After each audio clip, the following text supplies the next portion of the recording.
Halo para penikmat kultivasi ganda dimanapun kalian berada, apa kabarnya? Semoga kalian sekeluarga dalam keadaan yang baik-baik saja ya. Kali ini kita akan melanjutkan kembali alur cerita manhwa sang dewa kultivasi ganda yang sudah memasuki episode ke-100. Dimana pada episode sebelumnya, Chusyu yang merasa tertarik dengan jimat milik Tuan Feng, dia meminta Bibi Luo untuk langsung mengambilnya.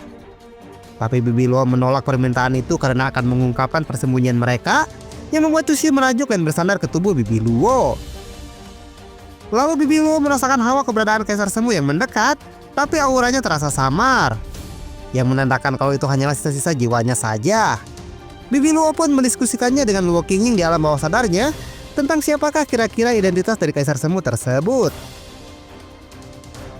Sementara itu di dunia nyata, Chusyu merasa heran karena Bibi Luo terus menatapnya tanpa mengatakan apa-apa, dan Chusyu langsung berinisiatif untuk menyosornya. Tentu saja Bibi Luo tidak membiarkan hal itu dan langsung menyentil jidat Chusyu sampai membuatnya kesakitan.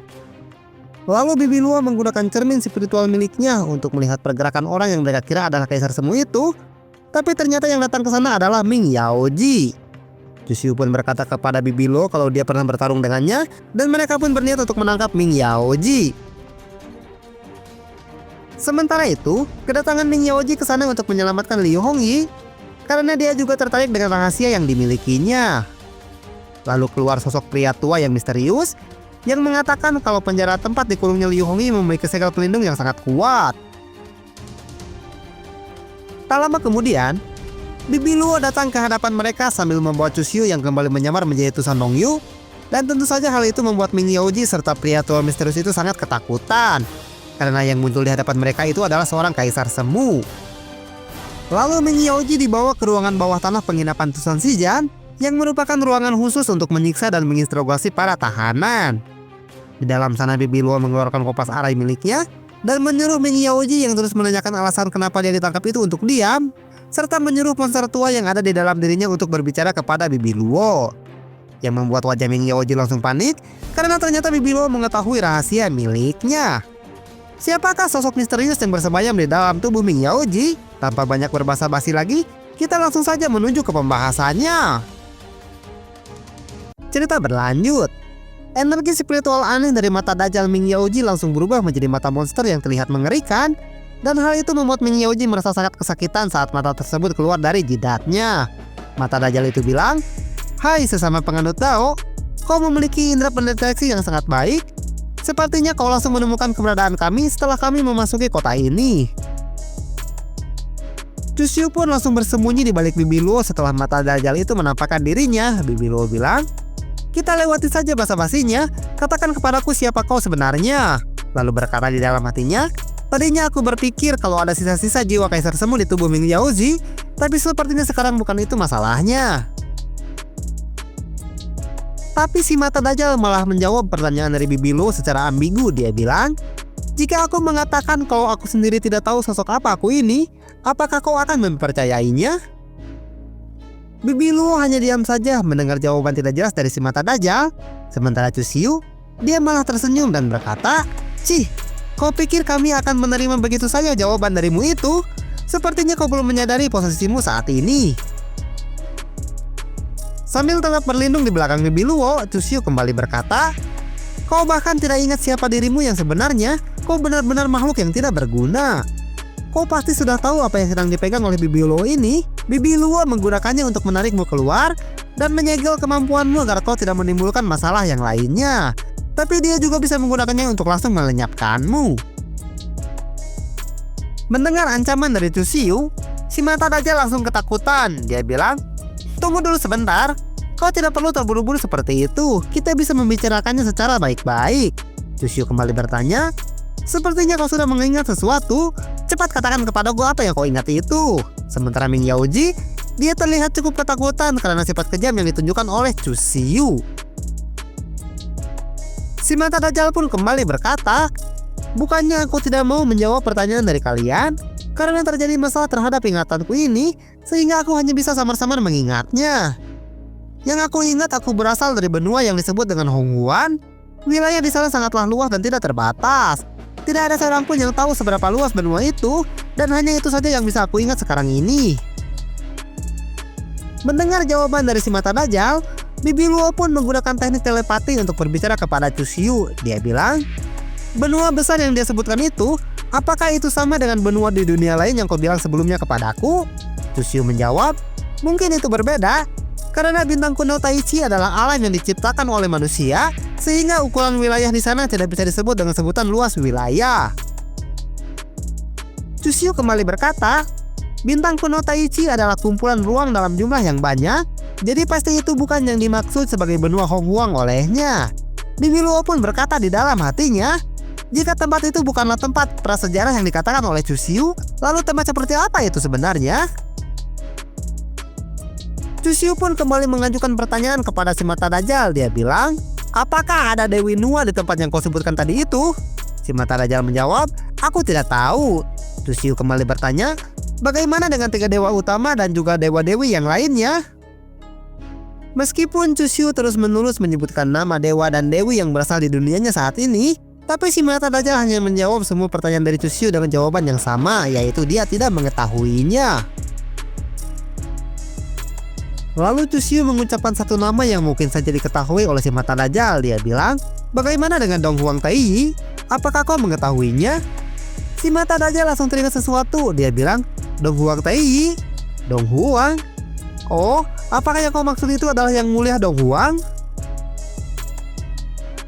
Karena si mata Dajjal tidak mengetahui nama dewa-dewi di dunianya saat ini, tapi dia malah mengetahui nama Dong Huang Tai, yang membuat ekspresi wajah Chusyu langsung berubah menjadi serius.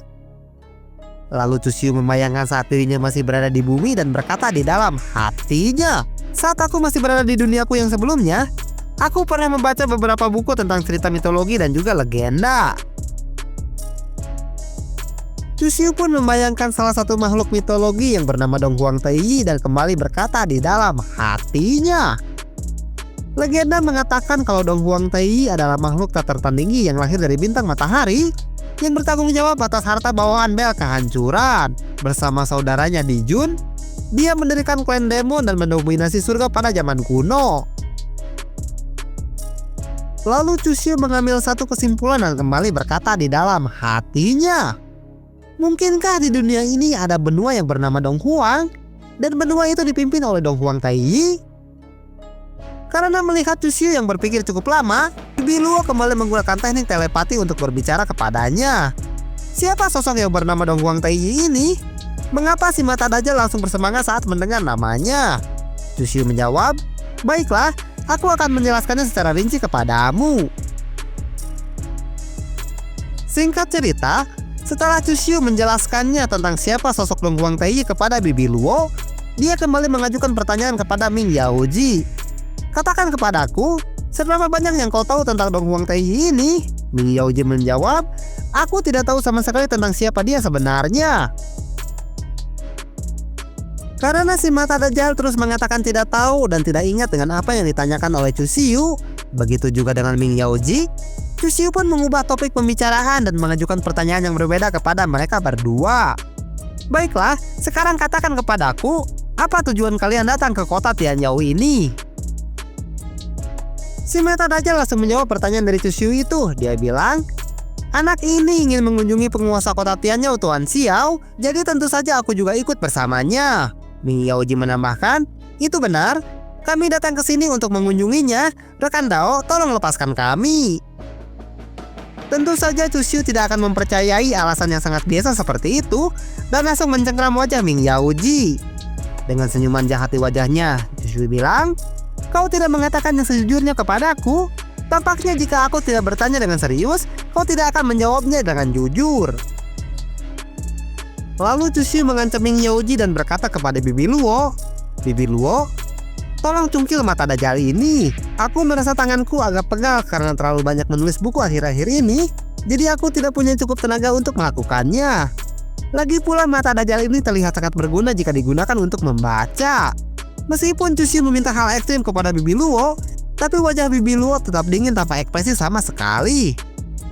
Lalu Bibi Luo langsung berjalan menghampiri Ming Yaoji yang membuatnya terlihat sangat ketakutan. Dan sambil bersiap untuk mencungkil mata Dajjal itu, dia bilang, baiklah, karena kau sangat menginginkan mata Dajjal ini, aku akan mengambilnya untukmu. Tusanyu pun langsung berinisiatif untuk membawa wadah kepada Chushyu. Dia bilang, "Master, aku membawakan wadah ini untuk menaruh mata Dajjal itu setelah dicungkil." Chushyu menjawab, "Terima kasih banyak Yuer, kau sangat pengertian sekali." Sementara itu, wajah Ming Yaoji terlihat sangat pucat karena dia merasa sangat ketakutan setelah Bibi Luo berniat untuk mencungkil mata Dajjal di jidatnya itu. Dalam hati dia bilang, "Aku dan mata Dajjal ini memiliki hubungan yang tidak terpisahkan. Jika dia benar-benar mengambilnya, jiwa dan fondasi kultivasiku akan rusak dan kekuatanku akan melemah dengan sangat drastis." Sambil melihat wajah dingin Bibi Luo yang terlihat sangat kejam, Ming Yaoji kembali berkata di dalam hatinya, "Tapi yang lebih penting lagi adalah mereka akan mengetahui rahasiaku yang sebenarnya dari mata Dajjal ini. Apa yang harus aku lakukan untuk mencegahnya?" Tanpa banyak berbasa-basi lagi, Bibi Luo mulai mencungkil mata Dajjal di jidat Ming Yaoji yang membuatnya menjerit kesakitan dengan sangat keras. Dia bilang, "Tunggu dulu sebentar rekan Dao, aku akan memberitahukan yang sebenarnya, jadi tolong hentikan sekarang juga." Karena Ming Yaoji sudah mau mengatakan yang sebenarnya, Bibi Luo pun langsung berhenti. Dia bilang, "Seharusnya kau mengatakannya dari tadi." Ming Yaoji pun terlihat sangat lega dan berhenti menjerit setelah Bibi Luo melepaskan tangannya dari mata Dajjal tersebut. Lalu Chushyu langsung menyerap pembicaraan. Dia bilang, "Jika kau terus mengatakan kebohongan kepada kami, aku tidak akan memberikan kesempatan kedua kepadamu. Kau harus berterima kasih kepada belas kasihan yang diberikan oleh Bibi Luo kepadamu itu. Jadi sebelum kau mengatakan sesuatu, kau harus memikirkannya terlebih dahulu jika kau tidak ingin menyesalinya." Tentu saja Ming Yaoji tidak dalam posisi yang bisa menolak permintaan dari Chushyu, dan dengan keringat dingin yang semakin deras mengucur dari wajahnya, dia bilang, "Baiklah, aku mengerti. Aku juga tidak cukup bodoh untuk membiarkan diriku berada di dalam bahaya, jadi aku akan mengatakan yang sejujurnya kepada kalian. Kedatangan kami ke kota Tianyao ini hanya untuk melakukan satu hal saja."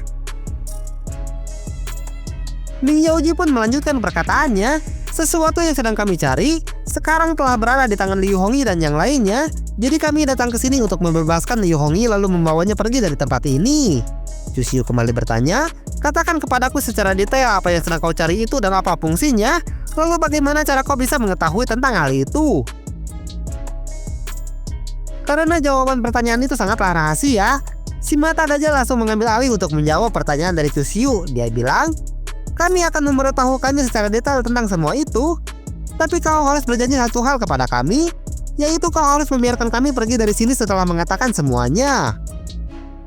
Lalu Chushyu langsung bersumpah tanpa merasa ragu sedikit pun yang membuat Tusanyu sangat terkejut mendengarnya. Dia bilang, "Baiklah, aku bersumpah atas nama dewa, jika kalian mengatakan yang sebenarnya tanpa menutupi apapun, aku berjanji akan membiarkan kalian pergi dari sini. Kalau sampai aku melanggarnya, maka aku akan ditimpa musibah oleh para dewa sampai menjadi abu."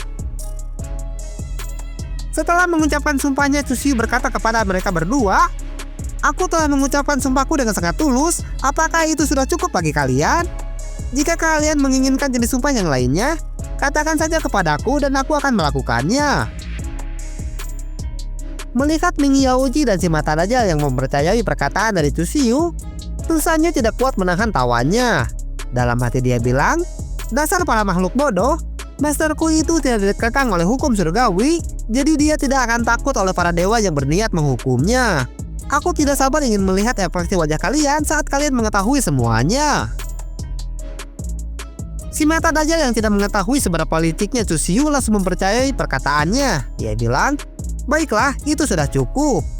Yang kami cari adalah liontin dan juga kunci yang dapat membuka jalan ke suatu tempat, tapi aku tidak ingat secara spesifik di mana tempat itu." Si mata Dajjal melanjutkan perkataannya, "Tentang bagaimana cara aku mengetahui tentang keberadaan benda-benda itu, aku samar-samar mengingatnya kalau benda-benda itu ikut jatuh bersamaku ke benua Tianqiong ini." Mendengar penjelasan dari si mata Dajjal, Chushyu pun bertanya kepadanya, "Jatuh ke benua Tianqiong ini bersamamu? Apakah benda-benda itu juga berasal dari benua Honghuang yang kau sebutkan sebelumnya? Sebenarnya makhluk apa kau ini?" Meskipun Chushyu menanyakan makhluk apa dia sebenarnya, tapi si mata Dajjal juga tidak mengingat siapa dirinya sendiri. Dia bilang, "Jika kau bertanya siapa aku sebenarnya, aku juga tidak mengingatnya. Yang aku ingat adalah kalau aku dulunya adalah mata seorang makhluk hidup yang kini telah terpisah dan memiliki kesadaran sendiri." Tentu saja Chusyu merasa sangat kesal karena dia tidak kunjung mendapatkan jawaban yang dia inginkan. Dan sambil mengeluarkan aura intimidasinya, dia bilang, "Sudah cukup, kalian sudah tidak berguna lagi bagiku." Tentu saja hal itu membuat si mata Dajjal dan Ming Yaoji merinding ketakutan karena dari nadanya saja sudah terdengar kalau Chusyu sedang mengancam mereka. Si mata Dajjal pun langsung menagih janji dari Chusyu. Dia bilang, "Tunggu dulu, apa yang ingin kau lakukan? Bukankah kau sudah berjanji untuk melepaskan kami jika kami mengatakan yang sebenarnya?" Ming Yaoji yang terlihat sangat ketakutan itu menambahkan, "Jika kau mengingkari janjimu kepada kami, dewa akan menghukummu sampai kau menjadi abu." Tanpa banyak berbasa-basi lagi, Chusyu langsung menghampiri Ming Yaoji dan berniat mengambil mata Dajjal itu, yang membuat Ming Yaoji menjerit kesakitan dengan sangat keras. Dalam hati Chusyu bilang, "Apa-apaan mata Dajjal ini? Dia memiliki kekuatan yang sangat besar untuk seukuran bola mata tanpa tubuh dari inangnya." Setelah Chusyu berhasil mengambilnya, Bibi Luo pun berkata kepada Chusyu. Dia mengatakan yang sebenarnya, kalau bola mata itu adalah mata dari seorang makhluk hidup.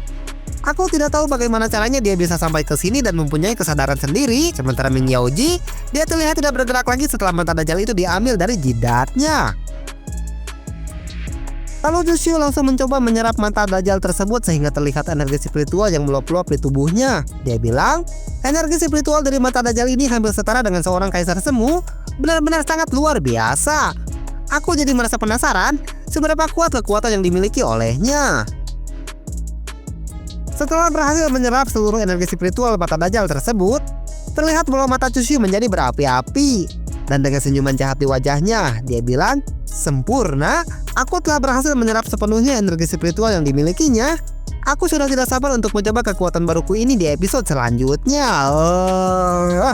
Waktu nasib ending yang sangat membuat penasaran sekali ya, pemirsa. Oke lah, tepang deh yang dewek di episode selanjutnya. Bagi kalian yang ingin lebih cepat menonton kelanjutan manhwa ini, kalian bisa menontonnya di playlist untuk video-video yang telah dijadwalkan dengan bergabung menjadi membership yang cuma goceng saja. Terima kasih banyak bagi yang telah menonton video ini dari awal sampai akhir. Terus dukung semua channel Jagung Ngora agar kami bisa tetap berkarya di masa depan. Maju dan berjayalah terus Jagung Ngora Celot Lovers.